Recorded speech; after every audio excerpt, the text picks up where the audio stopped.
Est-ce le fils de son père? Le président Laurent Désiré Kabila, assassiné en 2001 par la mafia rwandaise, qui est entrée à Goma, capitale du Nord Kivu, sous contrôle des mêmes Rwandais. Ça, c'est la première question. Faites parvenir ces questions aux journalistes qui sont à Goma. Deuxième question. Est-ce le fils de Musée qui a relancé le dialogue de Sun City en 2002 et qui a ramené les rebelles près de lui en acceptant la formule 1+4? Amenez cette deuxième question à Goma. Troisième question. Est-ce le fils de Laurent Désiré Kabila qui a affronté et vaincu l'insurrection de Gilles Moutebousi et de Laurent Kunda en 2004 à Bukavu? Quatrième question. Est-ce le fils de Musée qui, à mon avènement à la tête de la province du Nord Kivu, comme premier gouverneur élu, a piloté les opérations contre Laurent Kunda? Cinquième question.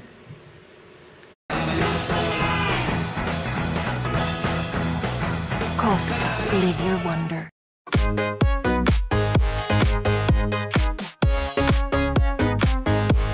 À porte de Goma. Sixième question.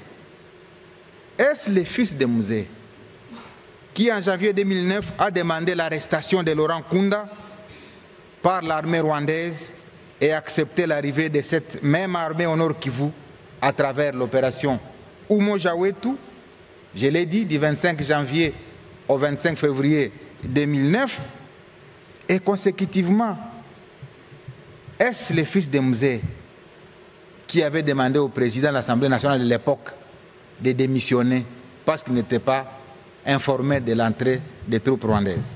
Septième question.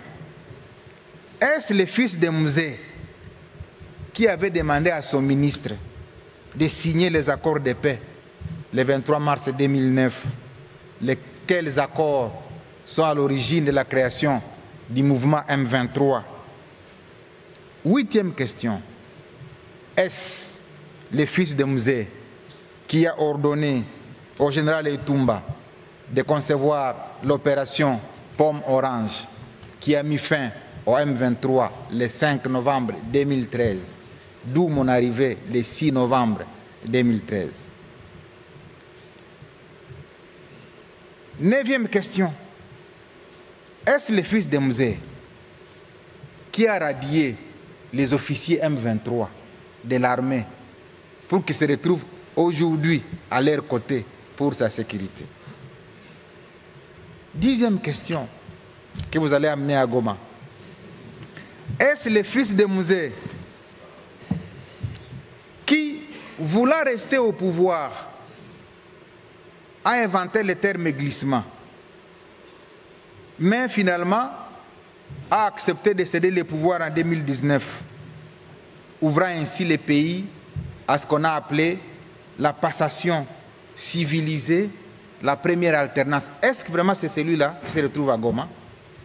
11e et avant-dernière, parce que je vais parler en 12 points aussi, 12 questions.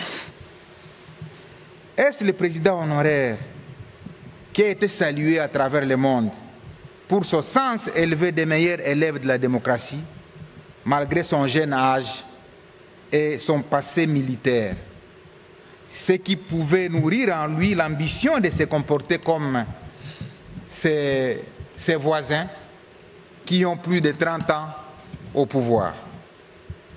Et 12, enfin, est-ce que c'est cet homme, jadis considéré comme grand esprit, qui se trouve réellement aux côtés de ces bourreaux d'hier,